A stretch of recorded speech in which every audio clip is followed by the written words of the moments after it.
one more job tonight.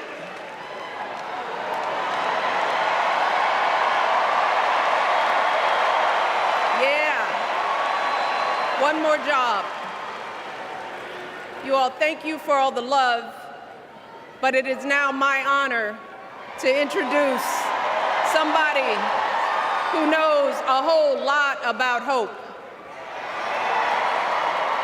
Someone who has spent his life strengthening our democracy, and let me tell you, as someone who lives with him, he wakes up every day, and thinks about what's best for this country. Please welcome America's 44th president and the love of my life, Barack Obama.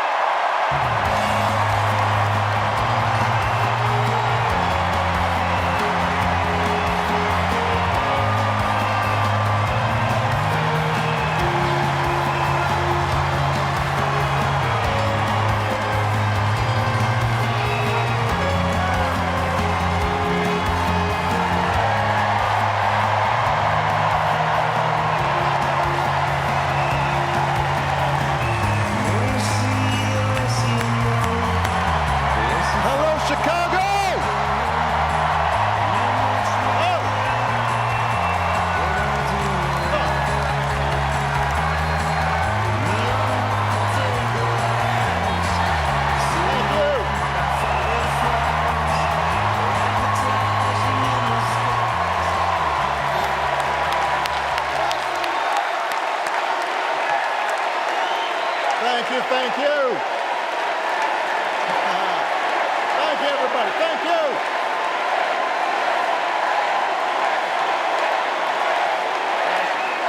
Thank you.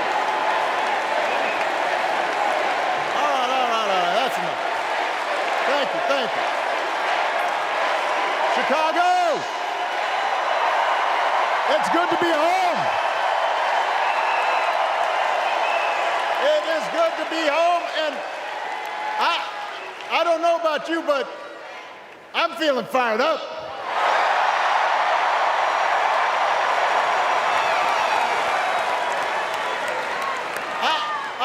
I am feeling ready to go.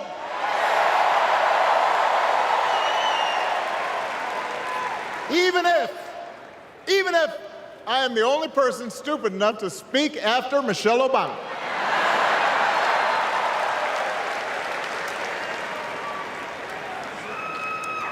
I am feeling hopeful because this convention has always been pretty good to kids with funny names who believe in a country where anything is possible. Because we have a chance to elect someone who has spent her entire life trying to give people the same chances America gave her. Someone who sees you and hears you and will get up every single day and fight for you. The next president of the United States of America, Kamala Harris.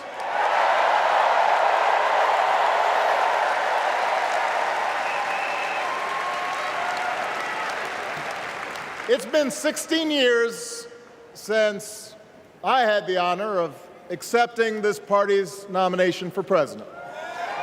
And I know that's hard to believe because I have not aged a bit. But it's true. And looking back, I can say without question that my first big decision as your nominee turned out to be one of my best. And that was asking Joe Biden to serve by my side as vice president.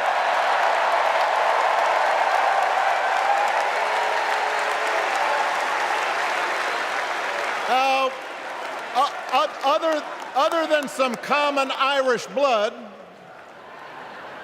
Joe and I come from different backgrounds, but we became brothers.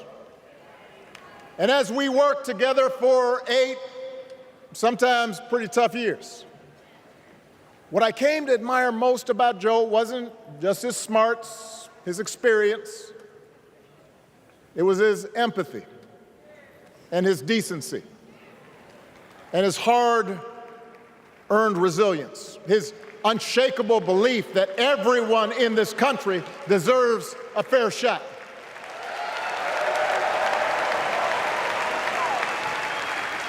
And over the last 4 years, those are the values America has needed most.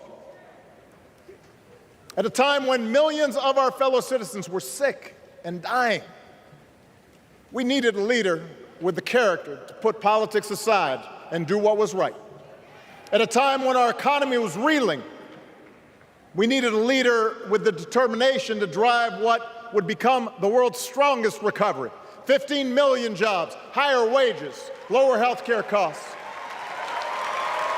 At a time when the other party had turned into a cult of personality, we needed a leader who was steady and brought people together and was selfless enough to do the rarest thing there is in politics, putting his own ambition aside for the sake of the country.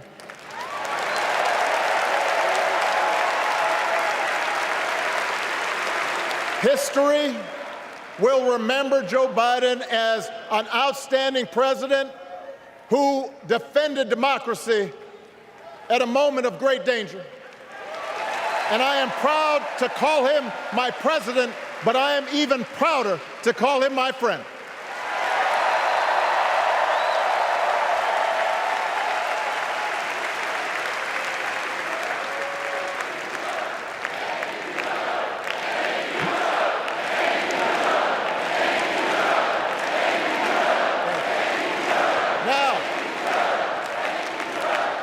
The torch has been passed. Now it is up to all of us to fight for the America we believe in. And make no mistake, it will be a fight. For all the incredible energy we've been able to generate over the last few weeks, for all the rallies and the memes, this will still be a tight race in a closely divided country. A country where too many Americans are still struggling, where a lot of Americans don't believe government can help. And as we gather here tonight, the people who will decide this election are asking a very simple question. Who will fight for me? Who's thinking about my future, about my children's future, about our future together? One thing is for certain, Donald Trump is not losing sleep over that question.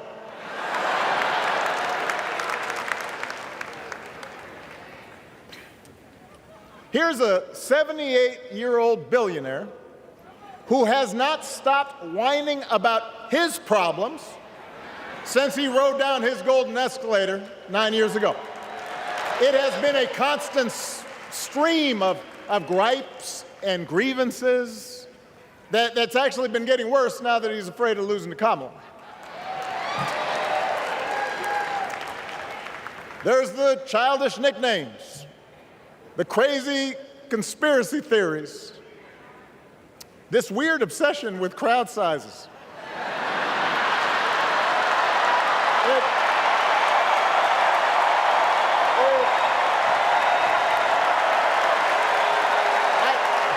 It just goes on and on and on. The other day I heard someone compare Trump to the neighbor who keeps running his leaf blower outside your window every minute of every day.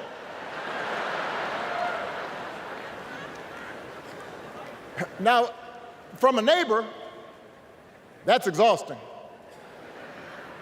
From a president, it's just dangerous. The truth is, Donald Trump sees power as nothing more than it means to his ends. He wants the middle class to pay the price for another huge tax cut that would mostly help him. and his rich friends.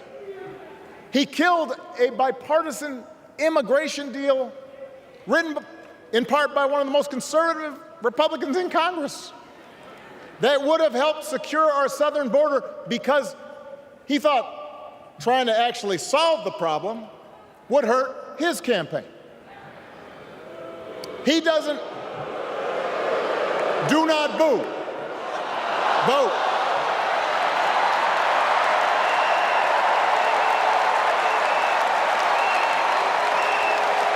He doesn't seem to care if more women lose their reproductive freedom, since it won't affect his life. And most of all, Donald Trump wants us to think that this country is hopelessly divided between us and them, between the real Americans, who of course support him, and the outsiders who don't. And he wants you to think that you'll be richer and safer if you will just give him the power to put those other people back in their place. It is one of the oldest tricks in politics, from a guy whose act has, let's face it, gotten pretty stale. We do not need 4 more years of bluster and bumbling and chaos. We have seen that movie before, and we all know that the sequel is usually worse.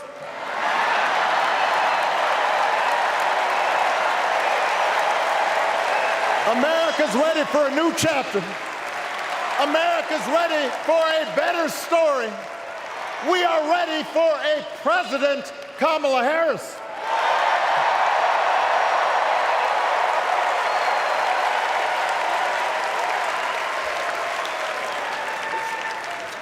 And Kamala Harris is ready for the job. This is a person who has spent her life fighting on behalf of people who need a voice and a champion. As you heard from Michelle, Kamala was not born into privilege. She had to work for what she's got. And she actually cares about what other people are going through. She's not the neighbor running the leaf blower. She's the neighbor rushing over to help when you need a hand. As a prosecutor, Kamala stood up for children who had been victims of sexual abuse. As an attorney general of the most populous state in the country, she fought big banks and for-profit colleges, securing billions of dollars for the people they had scammed. After the home mortgage crisis, she pushed me and my administration hard to make sure homeowners got a fair settlement. Didn't matter that I was a Democrat. Didn't matter that she had knocked on doors for my campaign in Iowa. She was going to fight to get as much relief as possible for the families who deserved it.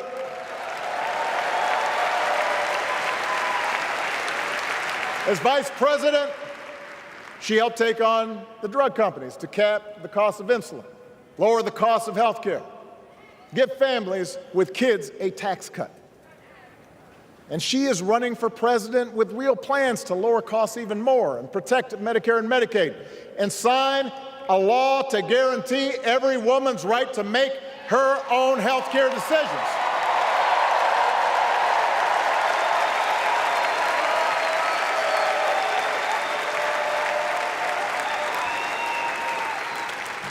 In other words, Kamala Harris won't be focused on her problems.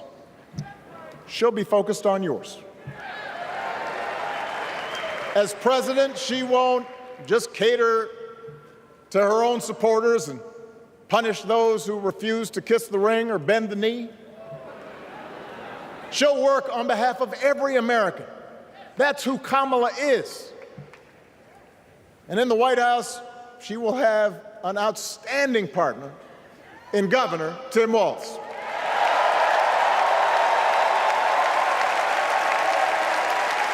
Let me tell you something. Let me tell you something. I love this guy. Tim is the kind of person who should be in politics. born in a small town, served his country, taught kids, coached football, took care of his neighbors. He knows who he is, and he knows what's important. You can tell those flannel shirts he wears don't come from some political consultant. They come from his closet, and they have been through some stuff.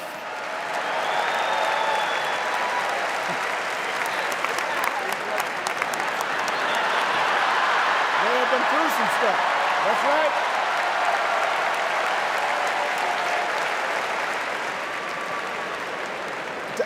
Together, Kamala and Tim have kept faith with America's central story. A story that says we are all created equal. All of us endowed with certain inalienable rights, that everyone deserves a chance, that even when we don't agree with each other, we can find a way to live with each other. That's Kamala's vision. That's Tim's vision. That's the Democratic Party's vision. And our job over the next 11 weeks is to convince as many people as possible to vote for that vision. Now, it won't be easy. The other side knows it's easier to play on people's fears and cynicism, always has been. They will tell you that government is inherently corrupt, that sacrifice and generosity are for suckers. And since the game is rigged, it's okay to take what you want and just look after your own. That's the easy path. We have a different task. Our job is to convince people that democracy can actually deliver. And in doing that, we can't just point to what we've already accomplished. We can't just rely on the ideas of the past. We need to chart a new way forward to meet the challenges of today. And Kamala understands this. She knows, for example, that if we want to make it easier for more young people to buy a home, we need to build more units and clear away some of the outdated laws and regulations that made it harder to build homes for working people in this country. That is a priority, and she's put out a bold new plan to do just that.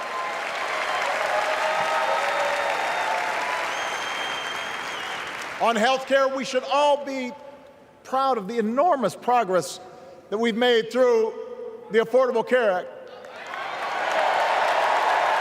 providing millions of people access to affordable coverage, protecting millions more from unscrupulous insurance practices.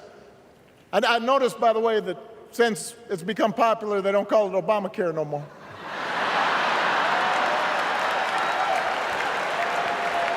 But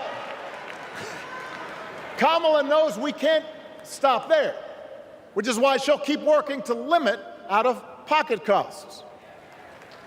Kamala knows that if we want to help people get ahead, we need to put a college degree within reach of more Americans.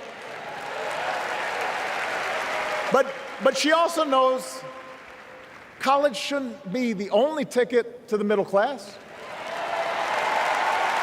We need to follow the lead of governors like Tim Walz, who said, if you've got the skills and the drive, you shouldn't need a degree to work for state government.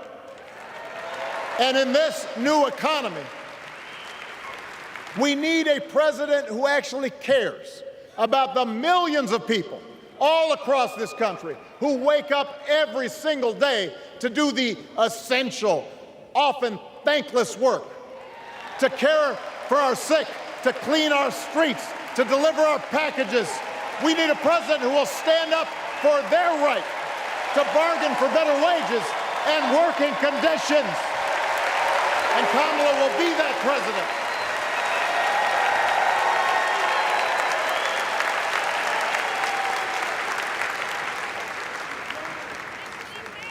Yes, she can.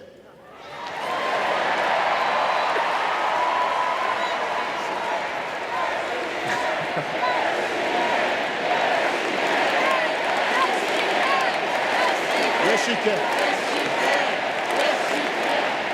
Harris-Walz administration can help us move past some of the tired old debates that keep stifling progress, because at their core, Kamala and Tim understand that when everybody gets a fair shot, we are all better off. They understand that when every child gets a good education, the whole economy gets stronger. When women are paid the same as men for doing the same job, all families benefit.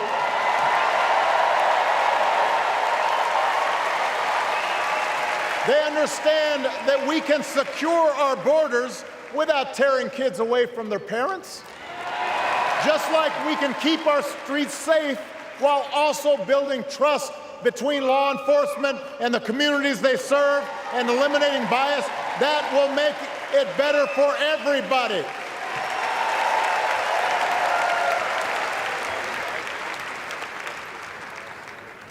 Donald Trump and his well-heeled donors, they don't see the world that way. For them, one group's gains is necessarily another group's loss. For them, freedom means that the powerful can do pretty much what they please, whether it's fire workers trying to organize a union, or put poison in our rivers, or avoid paying taxes like everybody else has to do.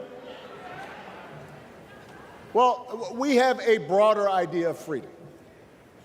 We believe in the freedom to provide for your family if you're willing to work hard. The freedom to breathe clean air and drink clean water and send your kids to school without worrying if they'll come home. We believe that true freedom gives each of us the right to make decisions about our own life, how we worship, what our family looks like, how many kids we have, who we marry. And we believe that freedom requires us to recognize that other people have the freedom to make choices that are different than ours. That's okay.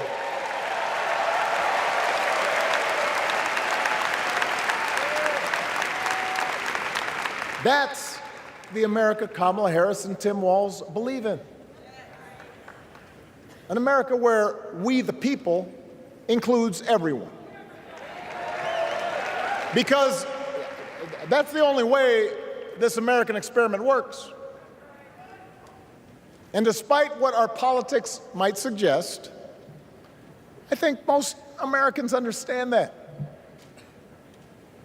Democracy isn't just a bunch of abstract principles and dusty laws in some book somewhere.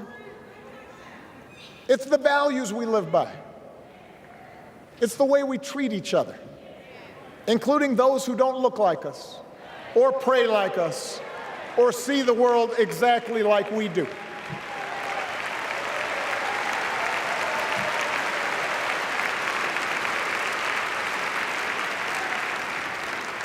That sense of mutual respect has to be part of our message. Our politics have become so polarized these days that all of us across the political spectrum seem so quick to assume the worst in others, unless they agree with us on every single issue. We start thinking that the only way to win is to scold and shame and out-yell the other side. And after a while, regular folks just tune out, or they don't bother to vote. Now, that approach may work for the politicians who just want attention and thrive on division, but it won't work for us to make progress on the things we care about, the things that really affect people's lives. We need to remember that we've all got our blind spots and contradictions and prejudices, and that if we want to win over those who aren't yet ready to support our candidates, we need to listen to their concerns and maybe learn something in the process. After all, if a parent or grandparent occasionally says something that makes us cringe, We don't automatically assume they're bad people. We recognize that the world is moving fast, that they need time and maybe a little encouragement to catch up. Our fellow citizens deserve the same grace we hope they'll extend to us.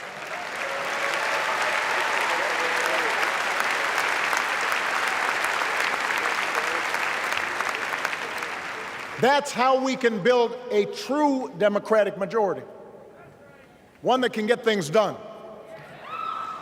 And by the way, that does not just matter to the people in this country. The rest of the world is watching to see if we can actually pull this off.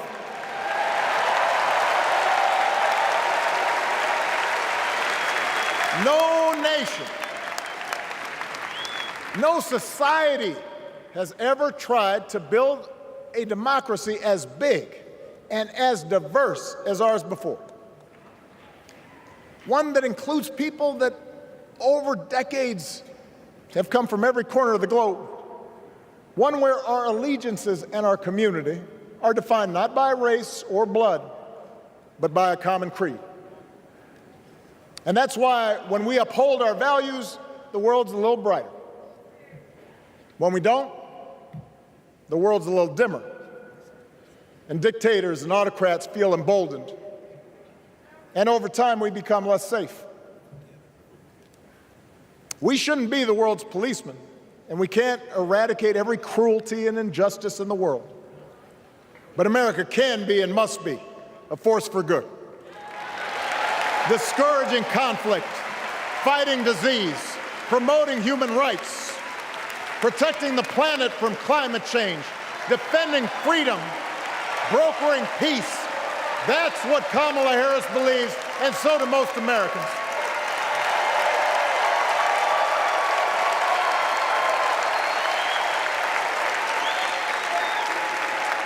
Now,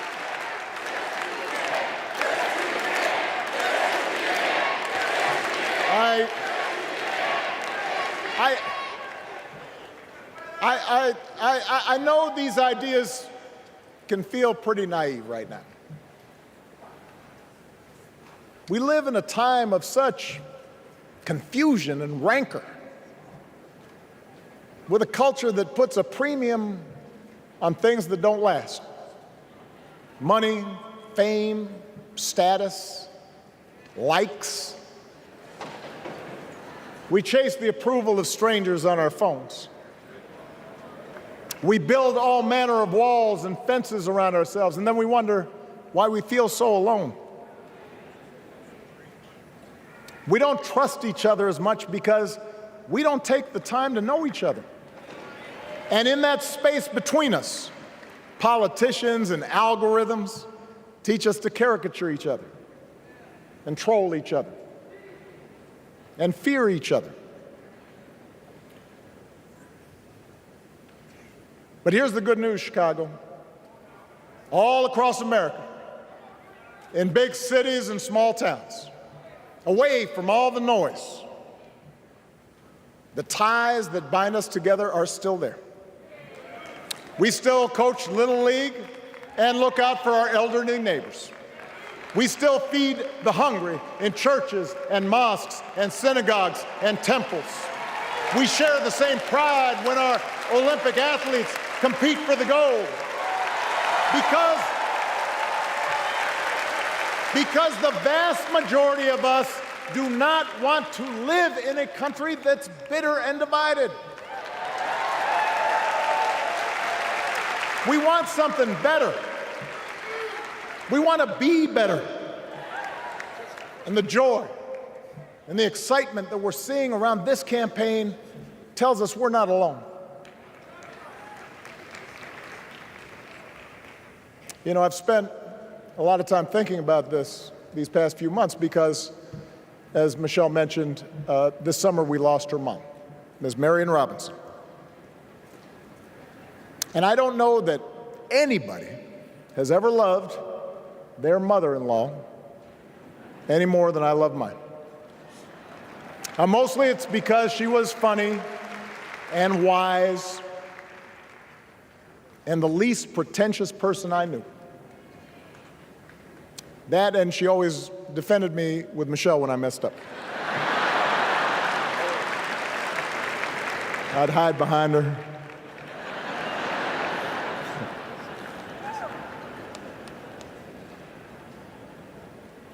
But I also think one of the reasons Mary and I became so close was she reminded me of my grandmother, the woman who helped raise me as a child. And on the surface, the two of them did not have a lot in common. One was a black woman from right here, south side of Chicago, right down the way. Went to Englewood High School.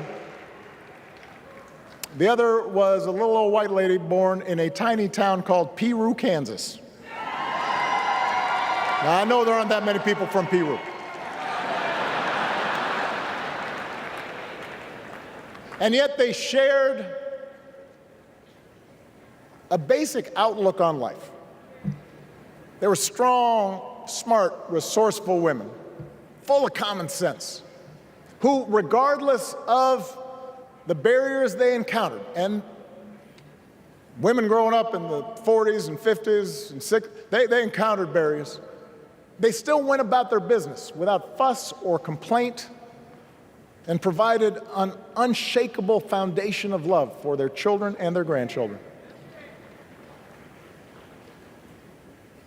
In that sense, they both represented an entire generation of working people who, through war and depression, discrimination and limited opportunity, helped build this country. A lot of them toiled every day at jobs that were often too small for them and didn't pay a lot. They willingly went without just to keep a roof over their families' heads, just to give their children something better. But they knew what was true. They knew what mattered. Things like honesty and integrity, kindness and hard work. They weren't impressed with braggarts or bullies. They didn't think putting other people down lifted you up or made you strong. They didn't spend a lot of time obsessing about what they didn't have. Instead, they appreciated what they did. They found pleasure in simple things: a card game with friends, a good meal, and laughter around the kitchen table, helping others, and most of all, seeing their children do things and go places that they would have never imagined for themselves.